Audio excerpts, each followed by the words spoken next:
Hello, everybody, and welcome to this episode of the Tinker Talks podcast. This is your podcast that talks about all things happening behind the fence line at Tinker Air Force Base. I'm your host, Mark Hybers from the 72nd Air Base Wing, and today we have a great guest, one that we've had on before, not in video last time. We just did it in audio, but excited to have him back, and sadly also to say that it's an outgoing podcast. We're with the Oklahoma City Air Logistics Complex Commander, Brigadier General Brian Moore. And sir, good morning. Good morning. Or good afternoon. I guess we've just snuck over the line. Yeah. So thanks for joining us, sir. We're really happy that you got a chance to come back, and we're sad to see you going, but we'll get into that a little bit more as we move along through. Awesome. So we're going to jump in because it's been a couple years since we had sat down and talked through things, but we're going to go back to some of your priorities that we discussed the first time. And of course you had a list of your priorities, but one of those priorities was talking about creating or standing up a digital depot. Mm-hmm. So if you could just kind of remind us of what digital depot means and where that's gone to this point. Thanks, Mark. So first, I appreciate the opportunity to come back and for multiple reasons, in part because, a lot has happened in 2 years. Mm-hmm. I feel like it's gone so fast, and yet so much has been achieved that it's appropriate to have a conversation with you and talk to folks about it and help them understand some of the implications, which is daily execution, mm-hmm. but it's also looking to the future of what it means for the organic industrial base. So questions about priorities, 2 years ago, at least in one case, we talked about digital depot. I think digitalization of the workforce and the digital depot, mm-hmm. along with manufacturing and specifically advanced manufacturing, were two critical areas that had to be advanced. And I'm pleased to say that the team has really embraced that. And they were embracing it when I arrived, but now we've put some real plans in place to further it and look towards the future and what that means for this depot. Digital depot in particular, gets more specific. Mm-hmm. We have initiatives like thinking about training in our workforce development, AR, VR, virtual reality training, AI for really understanding what needs to be trained to look into workloads in the future.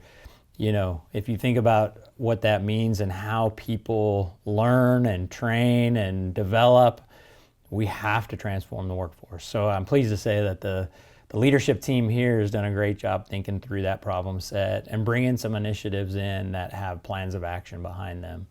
On the manufacturing side, which is really a form of digital, think reverse engineering activities, and then how that translates to tech data packages and being able to then produce parts with the tech data that we created.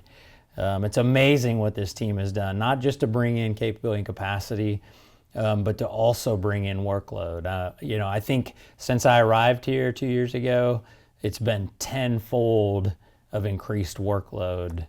We were just assessing the hours, right, and literally 10 times the amount of workload since when we had this conversation previously. So those are two major kind of future-looking things. On top of that, our daily business of producing to promise and meeting commitments to our warfighters, mm-hmm. has still, keeping the main thing has still been at the top of our list. And I'm pleased to say, where certain areas might have regressed a touch when I was here earlier, we have, no kidding, recovered in some areas, exceeded in other areas. We're working with the enterprise to really advance some of those tougher workloads, both on the aircraft engines and the exchangeable side.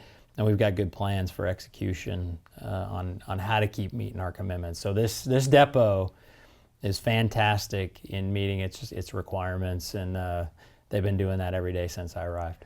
It's a unique place here, this depot, and it's hard to explain it. It's hard to talk about it. It's very old. I mean, it's kind of the whole reason that Tinker is here is kind of what started in this building, and of course the workforce is kind of creeping along in age. So when you come in and you start talking about digital depot, that's probably a lot for some people to grasp the concept. And even, I mean, AI was kind of coming around, but you know, when you started talking about it, sir, like that really wasn't what it is now. Like AI was not quite where we're at today. So very innovative and creative, and definitely good forward thinking by our leadership here to be able to get the train of thought in and get people of like me that are, you know, sizzling along in age, right? Yeah. They're like, we have to grasp that and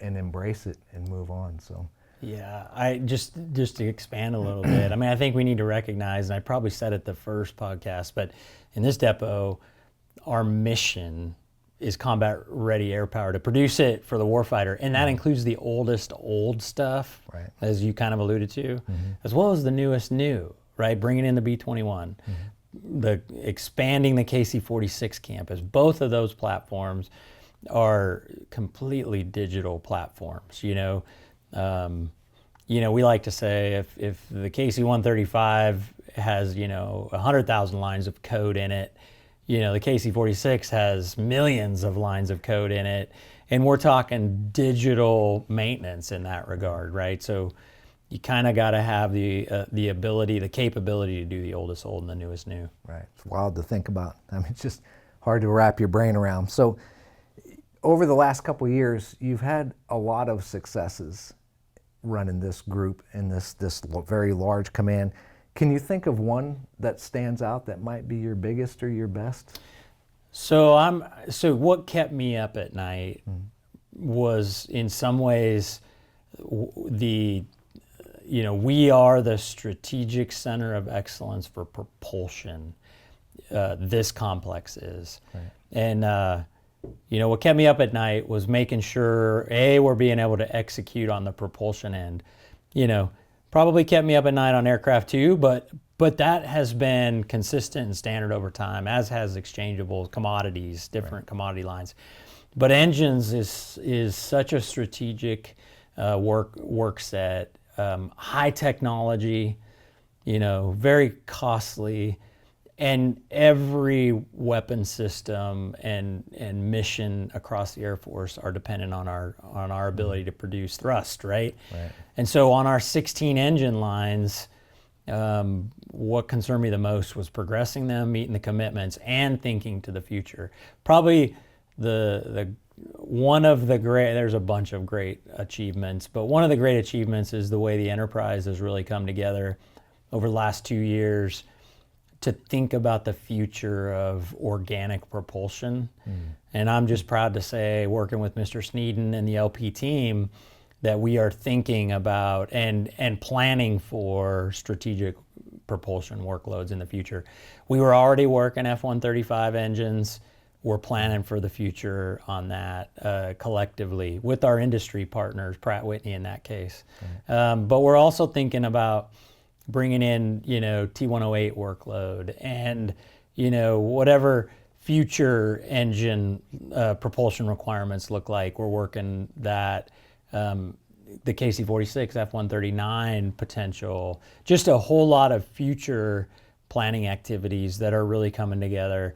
And those were unknowns the last time you and I had this conversation. And so probably one of the greater achievements is that those planning efforts, across the enterprise, with the defense industrial base, are really coming together. Still significant constraints, like I said, materially, technology, engines are tough, but I think if we keep the focus on it like we are, we're going to be in a good place. And that includes the test cells that go with it. In this case, we're looking at Agile Common Engine test cell capability that spreads engine test across the continuum of engines in this depot. So really excited about that. Plenty of other achievements to talk about, but that's one that's so strategic in nature. Yes, we'd be here for a couple of days probably if we talked about all the achievements. Right. It's a good group over here, but you bring up an interesting point that we didn't really plan to discuss, but it's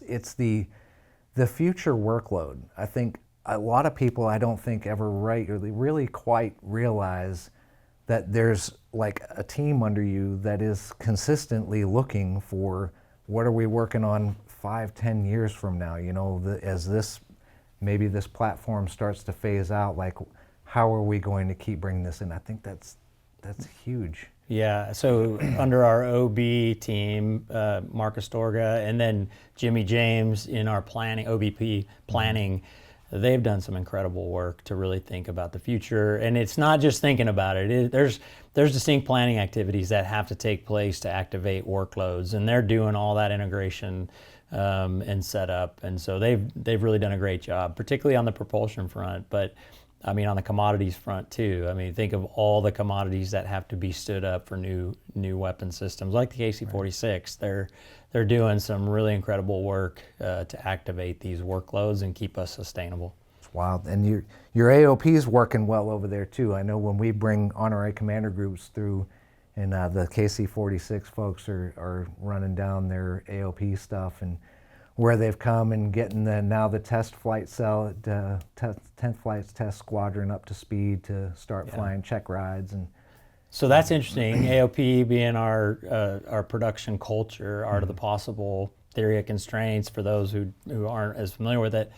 What I'll tell you about that is under Colonel Jeff Anderson, Mr. Steve Stoner, and Mr. Mike Hostetter, they really have the fundamentals remain the same. But in the vein of digitalization, they've overhauled the AOP too to smooth out that integration across stakeholders. And to your point, the KC-46 is indicative success from that overhaul. You know, the team working together to bust constraints, particularly in KC-46 as new breaks happen on a new aircraft. AOP is kicking in, like you suggested, yeah. Right, all those unknowns. And for people like me, you know, the civilians that get to stay here and stick with our mission sets here, unlike you, sir, who, you know, you have a set time limit. Like, I get way to watch. Too short. Yeah. Right. I get to watch all these things kind of play out over time and see, like, you know, the stuff that pops up that nobody expected or never foresaw coming. And then the work that you're doing with your teams in areas like an AOP, for instance, to have them creatively, quickly get to solving those problems. Yeah, I've really been pleased with how the team has responded to, you know, my thinking, and I don't think it's too uncommon, but sometimes we get heads down in producing, right? And we can really be focused on this year's execution. I've pressed the team to think, you know, short-term, mid-term, long-term, all the way out to 2050, you know, 25 years from now, you know, with how budget cycles work and our funding activities and all those, it's hard to think out that far, but you have to make sure we're planning for the future and we will be relevant for the future in that regard. So we're looking at ALC 2050 type vision activity and then making it executable, you know, in the short term and the midterm to focus on that. I'll give you one example. We have to think about manufacturing. Right now, you know, when I got here, we were probably 99.9% maintenance, repair, overhaul. Based on what we said on manufacturing a second ago, I mean, I would venture to guess we're getting closer to 1%, which is not insignificant when you're talking about 7.3 million hours worth of work, right? Where we need to be 25 years from now is about 25% manufacturing. So I challenge the team to bring in 1% a year for the next 25 years, focusing on manufacturing. Digital material management is the grease that will revolutionize the processes to get to that 25%. That keeps us relevant and viable and ultimately producing sustainment for the warfighter. That's really wild because it kind of goes, like, that takes us all the way back to day one almost in this building. Like, that's just not something that we've been thinking about for a very long time. And before we move on, I think, and you'll probably downplay this, sir, but I think that says a lot of quality about your leadership that, you know, it wasn't 2 years, let's focus on whatever we can bang out in my 2 year and then hit the door. Like, to think 25 years down the road and be preparing your team for that is well. So you mentioned those 30 plus year civilian airmen. The only way we can do that is because of their expertise. I mean, they've been here 30 years, so they remember back then thinking forward and what that looks like, and their experience is incredible. You're absolutely right. As we move through our military careers, we get 2 and 3 year snapshots of different organizations, and we get this kind of broad picture, but we don't see maintenance, repair, overhaul, and manufacturing in a real detailed way. Right. But these senior civilian leaders in the complex, Mr. Laughlin and Mr. Astorga and Ms. Jones and others, in combination with the groups in AMXG, PMXG, so our engineers, Mr. Bartlow, Mr. Stallman, they can see what this means. And then for each of the specific groups, they see it from their lens. So Mr. Kaufman in CMXG, Mr. Victorian in PMXG. And then we cannot forget but the maintenance support group under Mr. Gill, because they're kind of the thread that's keeping it all together from a facilities infrastructure, labs and different, Met-Cal type activities. So right. Huge impact. They can see the future, and they can put plans in place as long as the vision is correct, and then collectively as a team, aligning and realigning to keep us focused and moving forward. And would you say with such a huge civilian population here under your leadership, which is also unique to this place, the ALC, are those people and the things you were just talking about kind of the driving force on how you keep that civilian workforce focused on mission and their ability to produce to promise, as our 3-star likes to say? Well, so interesting. Yes, they absolutely keep focused, but this is a layered approach. I'm sure at some point you were going to ask me a question about first-line supervisors, but I'll preempt it maybe a little bit, because Perfect. We have focused on that. And how do we keep the national treasure of this workforce, equipped, trained, with the time and the tools and the tech data? It's in layers. It's in leadership layers. First-line supervisors are directly helping their people be successful to produce. Mm-hmm. But then we have second, third, senior level leaders helping take care of the vision, to the environment, to the policy, to the tools, to the actual execution, whether it's scheduling, planning. There's a whole lot of layered activity here, and so we like to say it takes a village, right? I mean, there is a lot of responsibility distributed, and these folks know what they're doing. It does I think alignment is really, really important, and our senior leaders do a great job. But I think we've made some significant headway in gaining alignment over the last 2 years. Right, and that could be difficult. It's not a small organization. So when you first came here, did you have, when you took maybe the first 30, 60 days, or maybe even before you got here, did you have a set of goals that you tried to line out for yourself, and how did they work out over time? Did you have to shift? Did you meet your goals? So yes, I definitely had, I would say, priorities maybe. And then the team, based on those priorities, helped kind of fill in the goals. There was a couple things that I knew we had to do. Mm-hmm. One of which was bring in digital depot, another which was advanced manufacturing.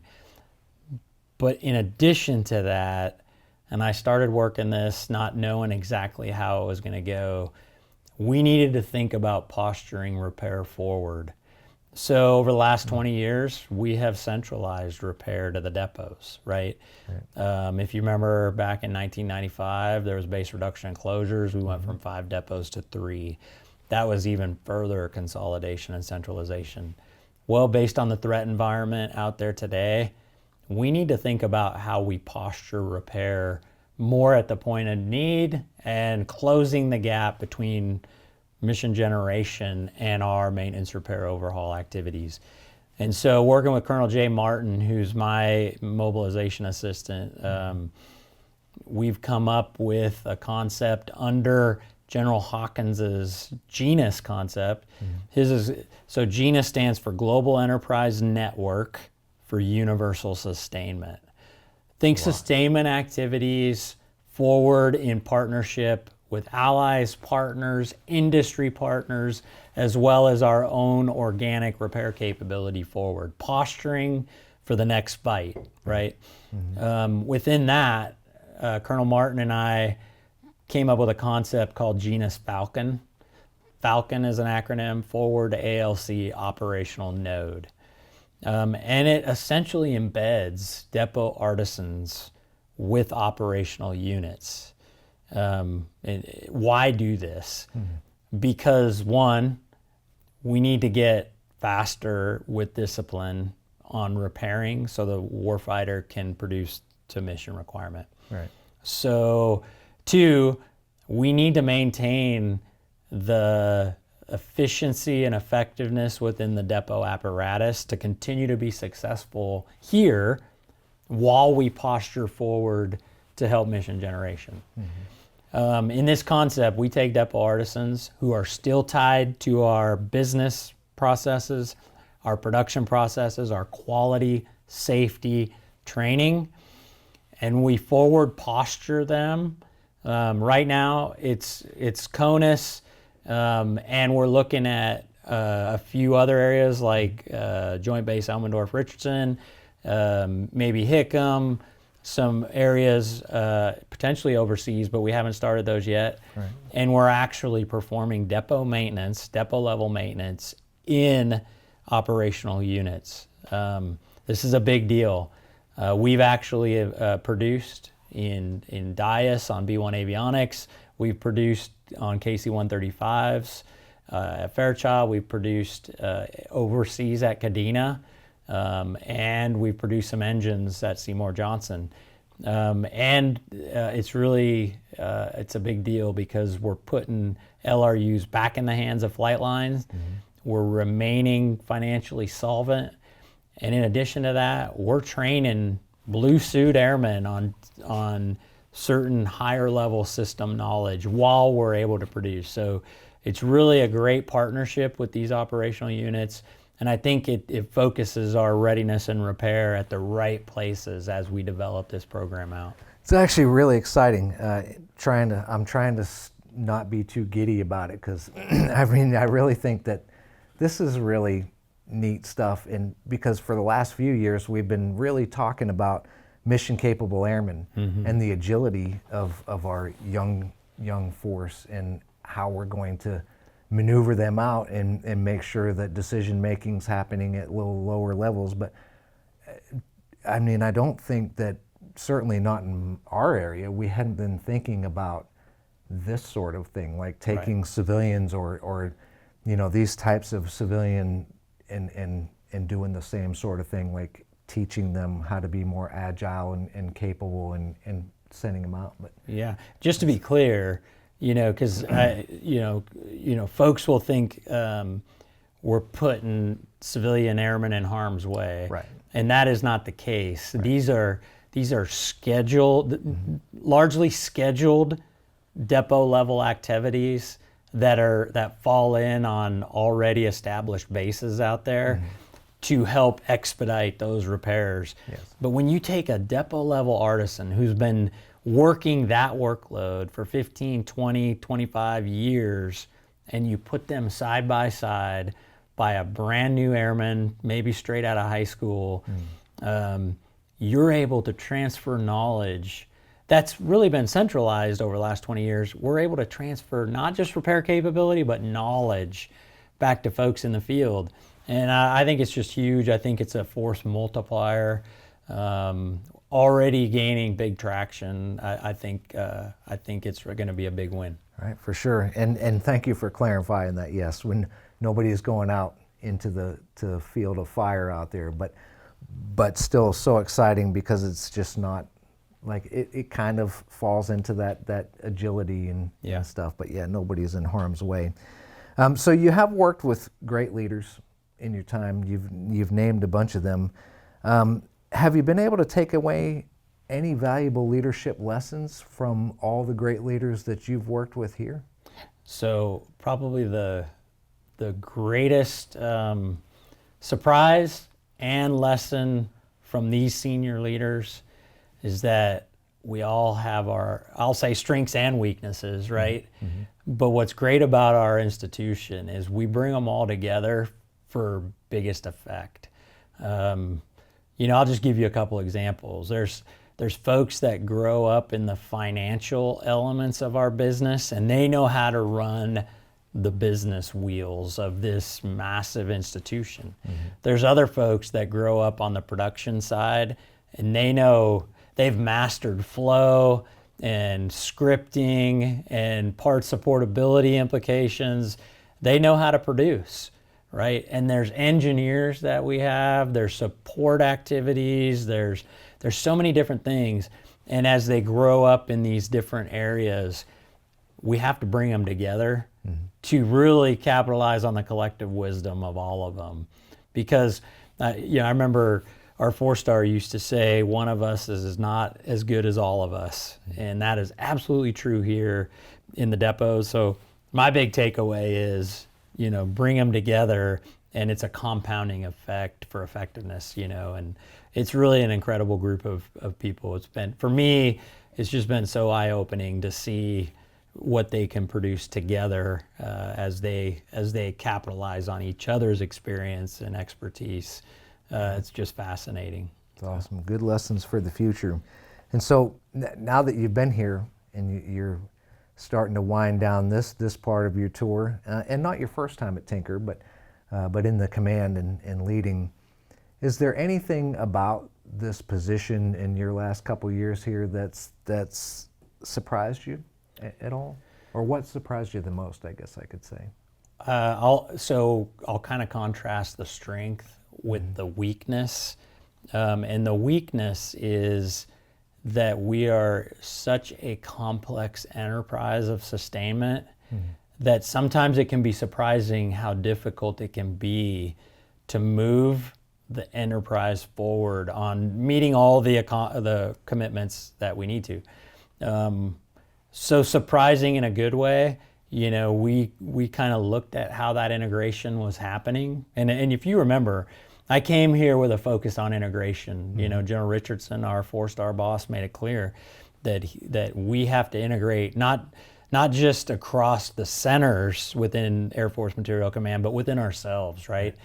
And I really think that that's the critical need. Maybe the weakness that had to be really aligned and focused. And so I think it was surprising to understand how much of that we need. I'm pleased to say that, through our processes, we've shored some things up in our aircraft missile reviews. It's a standard acronym. Under product support, the Air Force is moving that way, but we need to keep moving it forward, because it's absolutely critical to make sure our supply chain and our engineers and our maintainers and our program managers, along with the operational MAGCOMs, are in sync, moving together, understanding each other's challenges, and moving that forward for most aircraft availability that we can, squeeze to meet warfighters' requirements. That's not an easy task, but the processes exist. We just got to stay focused on it. And so, surprising in a difficult way, but also where we've come in it to kind of reinvigorate it, kind of a back to basics in product support. And I'm pleased to say we're getting aligned and focused in that area too. Love that. And it's such an interesting perspective from back here in the support role in everything we do here, because the warfighter really probably never takes a moment out of their day to think back into everything that you just said in a 30-second soundbite about what it takes to do all this.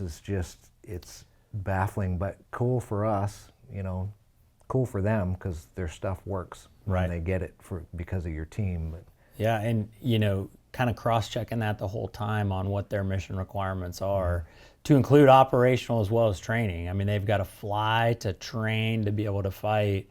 And so we as a collective enterprise have to produce and sustain to meet that requirement. And there's a lot there that has to remain aligned and moving forward together. It's awesome stuff. So with that, sir, is there anything that you'd like to say to your team as you get ready to depart? Yeah, I would just say thanks for serving this great institution. And I do mean the Air Force institution, but I also mean the Oklahoma City Air Logistics Complex, the sustainment enterprise, the Air Force materiel enterprise. It's critical to warfighting. And the fact that folks would dedicate their lives, their professions, and what that means for families and support, it's quite an honor to be able to serve alongside them. For me, it's the honor of a lifetime. I can't see how it gets any better than this. But for the 2 years I was blessed to be able to be a part of it, it was just amazing. Incredible Americans, incredible Oklahomans doing our nation's work. And so I would say to my team, thanks for dedicating your professional lives to it. And I think it's a righteous cause that we're all serving. Awesome. Thank you, sir, and appreciate the leadership for the last couple of years. It's been a great run. Thank you. And I think we'll leave it with that. We'll let you get back to work because you're not gone yet. Yeah, if I could say one more quick thing. Oh, absolutely. And only because we can only do our job with the community support. And I remember General Kirkland used to say, the best communities make the best bases. Our folks are only able to do what they're doing because this community is the best in the country serving Oklahoma City Air Logistics Complex. So thanks to the community as well. Awesome. Well said, sir. And so with that, we are going to wrap up this episode of the Tinker Talks podcast. Thanks, General, for coming out and spending some time with us. And please don't forget to follow us on the socials. You can find us at Facebook and Instagram at Team Tinker, and of course on X at Team_Tinker. And also check out our YouTube page and our website page. And also just a quick plug for our air show that's coming up. You'll be able to come out, and of course when we do the air show, one of the big things is to come show the public why you have this base here, and to show you some of our mission sets. And an awful lot of the mission sets that you'll see have everything to do with what the General was just discussing with us. So until next time, be safe out there. We hope you see you at the air show, and have a great week.